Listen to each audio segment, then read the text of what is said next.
பல மாதங்களுக்கு முன்பு another word of the Lord came to me. மற்றும் ஒரு கர்த்தருடைய வார்த்தை எனக்கு வந்தது. That the 4 beasts that the prophet Daniel saw are going to arise in your days. தானியேல் தீர்க்கதரிசி கண்ட 4 மிருகங்கள் உங்கள் நாட்களிலே எழும்ப போகிறது என்று சொன்னார். And right before this live telecast, இந்த நேரலை ஒளிபரப்பு ஆரம்பிப்பதற்கு முன்பாக when I came and stood before this pulpit, நான் வந்து இந்த பிரசங்க பீடத்துக்கு முன்பாக நின்றபோது I bowed my head to pray.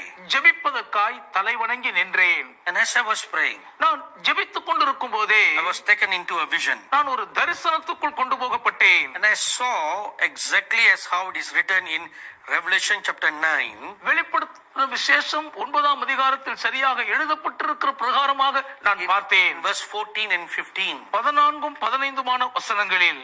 So I saw like looking down at the area where the Euphrates wilderness is. ஐபிராத்து நதியின் வனாந்தரம் இருக்கக்கூடிய இடத்தை மேலிருந்து கீழ் நோக்கி நான் பார்த்தேன். There it is written. என்ன எழுதப்பட்டிருக்கிறது என்றால், A word was spoken to the angel. அங்கே தூதனுக்கு ஒரு வார்த்தை பேசப்படுகிறது. The 6th angel.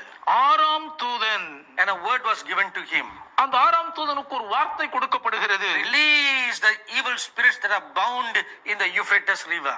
ஐபிராத் என்னும் பெரிய நதியண்டையிலே கட்டப்பட்டிருக்கிற பொல்லாத அசுத்தாவிகளை அவிழ்த்து விடு என்று சொல்லுகிறார்கள். That's what you read here. அதைத்தான் இங்கே நீங்கள் படிக்கிறீர்கள். But in the vision I saw, ஆனால் நான் பார்த்த தரிசனத்தில் this mighty angel standing there. அந்த பலமுள்ள தூதன் அங்கே நிற்கிறார். And as I was looking, நான் பார்த்து கொண்டிருக்கும் போதே he turned and looked at me. அவர் திரும்பி என்னை பார்த்தார். And he spoke these words. இந்த வார்த்தைகளை என்னோடு பேசினார். Just like these 4 fallen angels bound in the river Euphrates, ஐபிராத்து நதி அருகே விழுந்து போன இந்த 4 தூதர்களும் கட்டப்பட்டிருக்கிற வண்ணமாகவே there are many such places on the earth இந்த பூமியில் இப்படிப்பட்ட பல இடங்கள் இருக்கின்றனவாம். where these fallen angels who turn like beasts are bound.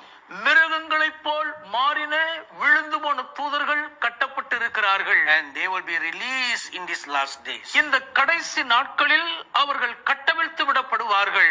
As the coming of the Lord Jesus draws near, கர்த்தராகிய இயேசுவின் வருகை சமீபித்து வருகிறபடியால், and Satan will be cast down to this earth, சாத்தான் இந்த பூமியின் கீழே தள்ளப்பட்டு போவான். then all these beasts will arise to work together with him. சாத்தானோடு கைகோர்த்து வேலை செய்யும்படி இந்த மிருகங்கள் எல்லாம் எழும்பி செயல்படும்.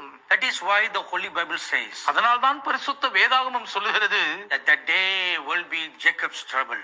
அந்த நாள் யாக்கோபுக்கு இக்கட்டு காலம். Jeremiah chapter 30 verse 7. எரேமியா 30ஆம் அதிகாரத்தின் 7ஆம் வசனம். Such a great trouble that the world has never seen before. இதுவரை இந்த உலகம் இதற்கு முன்பு ஒருபோதும் கண்டிராத அளவுக்கு மகா கொடிய பெரும் இக்கட்டது. Those words are from the Lord Jesus himself. அந்த வார்த்தைகள் நேரடியாக கர்த்தராகிய இயேசுவானவரிடமிருந்தே வருகின்றன. A time of trouble that this world has never seen before. இந்த உலகம் இதுவரை இதற்கு முன்பு கண்டிராத கொடிய இக்கட்டு காலம். When such a time of tribulation is coming, அப்படிப்பட்ட கோர உபத்திரவ காலம் வரும்போது how are you going to survive? எப்படி தாக்கு பிடித்து பிழைப்பீர்கள்? How are we going to survive? எப்படி நாம் தாக்கு பிடிக்க போகிறோம்? If we do not have eternity in mind, நித்தியத்தை நம்முடைய மனதில் நாம் கருத்தோடு கொண்டிருக்கவில்லை என்றால், if we are not prepared to go through persecutions, உபத்திரவங்களின் ஊடாய் பயணிப்பதற்கு நாம் ஆயத்தப்படவில்லை என்றால், how are we going to persevere? எப்படி நாம் அதிலே தாக்கு பிடித்து உறுதியாயிருப்போம்? This is a big question. இது ஒரு பெரிய கேள்வியாயிருக்கிறது. My dearly beloved brothers and sisters, என் அன்புக்குரிய சகோதர சகோதரிகளே, Antichrist is coming. அந்தி கிறிஸ்து வருகிறான்.